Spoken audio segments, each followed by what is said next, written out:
प्रतिष्ठित लेखकों की कहानियों के चैनल में आपका स्वागत है।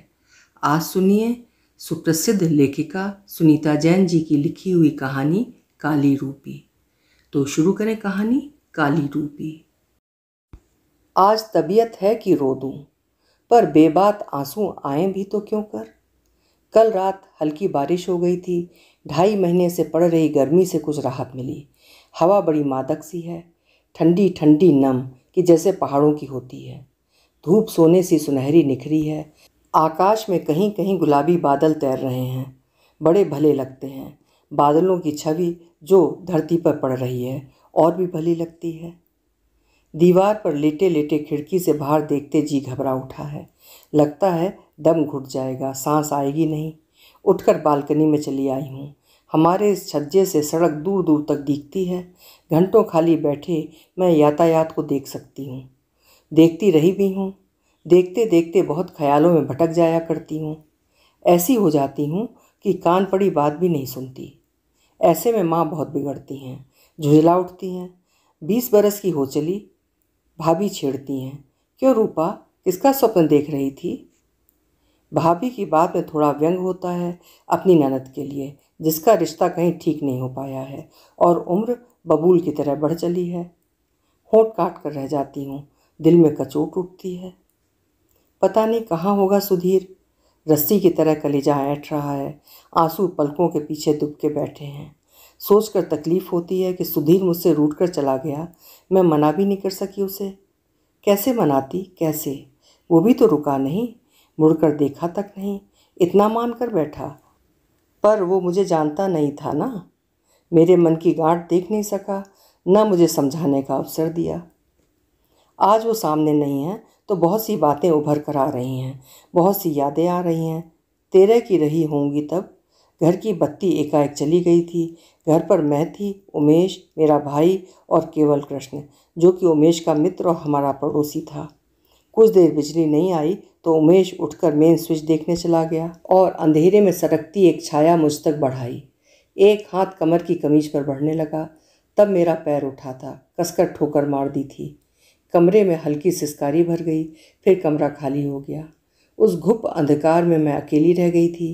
केवल कृष्ण फिर कभी नहीं लौटा हमारे घर। ऐसी एक और रात की बात है। हवा का कहीं नाम तक नहीं था।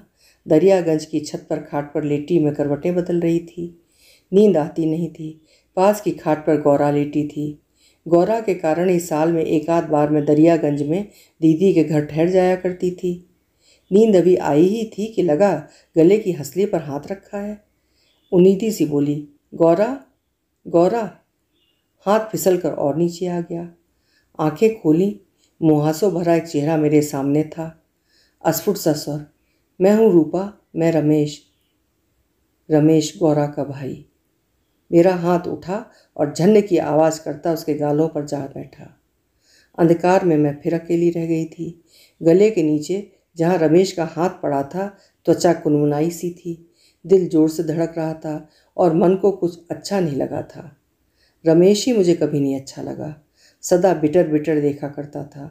तिस पर रात के अंधेरे में चोरी से आकर उसका मुझे छू लेना और भी बुरा लगा। सुधीर होता तो पूछती मुझे क्या करना चाहिए था, पर उससे तो ऐसी बात कह भी नहीं पाती। अब भी इसलिए कह पा रही हूँ कि वो सामने नहीं है। एक कवि थे, अच्छा नाम था उनका। मन में उनके लिए बड़ा आदर था। मेरी कॉपी पर 10-20 छोटी बड़ी कविताएं लिखी पड़ी थीं। दिखाकर बोली, ये कविताएं देख लीजिएगा। कुर्सी पर बैठे थे वो। ओहो, तुमने लिखी हैं? अच्छा अच्छा, बैठो। कमरे में पन्ने पलटने की सरसराहट फैल गई। मैं उत्सुक सी बैठी रही। एकाएक, आपके हाथ बड़े सुंदर हैं, उंगलियां बड़ी कलात्मक हैं, लाइए तो जरा देखें। उंगलियों की पकड़ में विवश थी।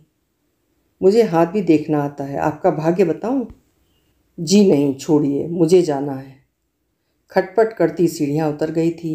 पल्ले से हाथ पहुँचती जाती थी। लगता था गंदे हो गए हैं। टूटे थर्मामीटर के पारे सी सारी श्रद्धा और आदर बिखर गए थे। मन में वितृष्णा, क्या सब ऐसे ही होते हैं?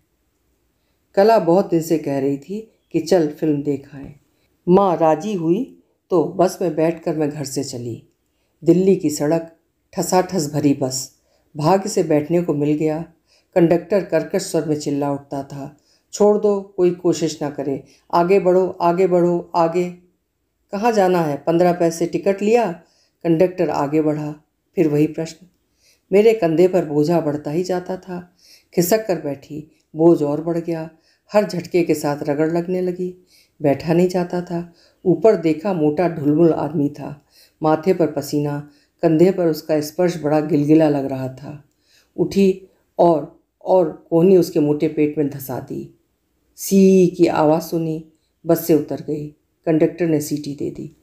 पिक्चर में मन लग रहा था। वातानुकूलित सिनेमा हॉल, रंगीन फिल्म, कहीं कहीं सुधीर का ख्याल आ जाता था। राज कपूर से वो थोड़ा मिलता जरूर है। एक तरफ कला बैठी थी, फिर उंगलियां, फिर किसी का स्पर्श, नोचता सा। शरीर कंटकित हो उठा। पलट कर दांत बाजू में गड़ा दिए। बड़ी कठिनाई से रोकी गई चीत्कार के साथ कुर्सी खाली हो गई। मेरे मुंह में रक्त का नमकीन स्वाद था और आंखों में आंसू तिराए थे। पिक्चर बेकार, भौंडी और अर्थहीन लगने लगी। उठ गई। सिर में दर्द था। रास्ते पर सुधीर अपने देवता का ख्याल आता रहा था। स्कूटर लेकर घर पर उतरी। अभी बरामदे में ही थी कि हवा में तैरती सी भाभी की आवाज़ सुन पड़ी। क्यों अम्मा, रूपा की बात सहारनपुर चलाई थी, सो क्या रहा?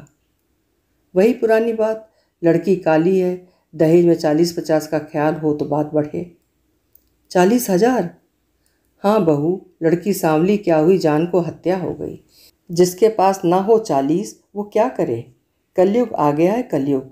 150-200 के कमाऊ क्या हो गए, दिमाग छठे आसमान पर टंग जाएगा। सबको चाहिए पैसा, सबको।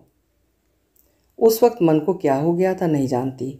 बस यही इच्छा हुई कि जैसे भी हो सुधीर के निकट पहुंच जाऊं, वो मुझे छिपा ले, समेट ले, मैं आंखें बंद कर लूं, मैं अपना वही रूप देखूं जो वो मुझ में देखता है। भूल जाऊं मैं काली हूं और माँ मेरा रिश्ता करना चाहती हैं, सो भी नहीं हो पा रहा। बड़ा बेवक्त था सुधीर के घर जाने का, पर मेरे पास समय था। पिक्चर से जल्दी जो चली आई थी, इसी से माँ की नाराज़गी की चिंता नहीं थी। फिर वो पास में ही तो रहता है। घर पर वो अकेला था। मुझे वो दृश्य वैसा का वैसा याद है। मुझे देख उसकी आंखें प्रसन्नता मिश्रित आश्चर्य से चमक उठी थीं। उस क्षण मुझे लगा था कि मैं परी सी सुंदर हूँ, आकर्षक और हल्की हूँ। मुझे अपने रंग का एहसास बिल्कुल नहीं था और मन का उमड़ता प्यार, श्रद्धा मैंने उसके चरणों पर उड़ेल दी थी। उसके पैरों को हृदय से लगा लिया था। सुधीर, कितना सुख था उसके पैरों को हृदय से लगाने में, और कितनी खुशी थी उन धड़कते आंसुओं में। ईश्वर जानता है, पर सुधीर ने ये क्या किया? धरती से उठाकर मुझे आलिंगन में जकड़ लिया और बेतहाशा चूमने लगा। लगता था मुझे तोड़ देगा। कह नहीं सकती कि मुझे घृणा हुई थी। नहीं, घृणा तो नहीं हुई थी, पर सिर कसकर चकराने लगा था, पैर लड़खड़ाने लगे थे।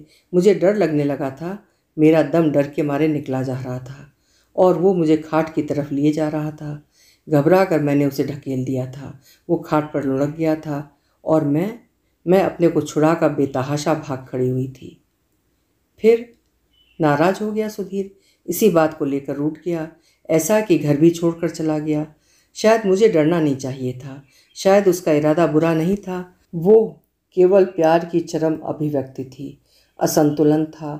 पर मैं काली हूँ ना, आत्मविश्वास खो बैठती हूँ, हीनता भीतर है, संदेह बाहर वालों पर होता है, डर जाती हूँ।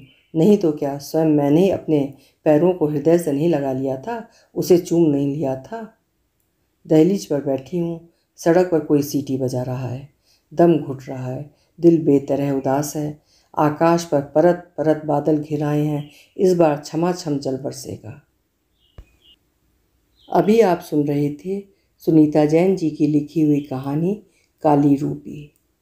कल मिलेंगे फिर किसी उम्दा कहानी के साथ। आपका समय शुभ हो।